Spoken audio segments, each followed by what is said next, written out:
Question చూడండి. What are the extreme values of f of x equal to 8 - 6 cos x.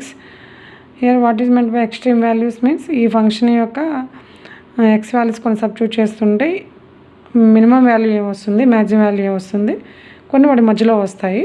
అది కనుక్కోవాలి. మనం అన్నీ చేయలేం కాబట్టి దీనికి ఒక ఫార్ములా ఉంది ట్రిగ్నామెట్రీలో. Minimum and maximum values of f of x equal to ఇచ్చిన ఈక్వేషన్ని ఈ ఫార్ములా రాసుకోవాలి. ఇచ్చిన f of xని a cos x plus b sin x plus c.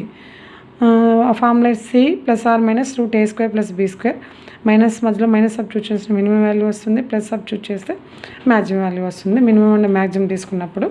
కాబట్టి ఇచ్చిన f of x ఏంటండి 8 - 6 cos x.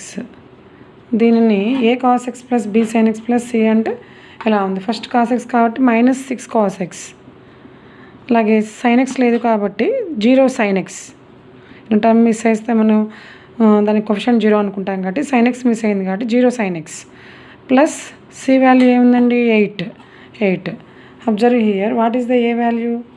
a value is -6.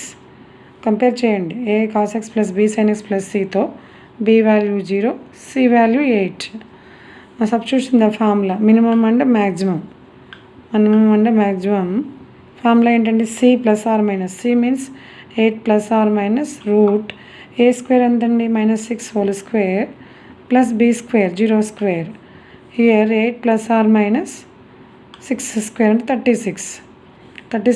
8 plus are minus 36 means plus are minus only 6 తీసుకోవాలి. అంటే మినిమం వాల్యూ మైనస్ తీసుకుంటే ఏమొస్తుందండి 8 - 6 8 - 6 and 8 plus 6 that equal to 2 and 14. 2 and 14. Minimum value is 2, maximum value is 14. Observe here నేను symbols తేడా ఉన్నాయి. C is the correct answer.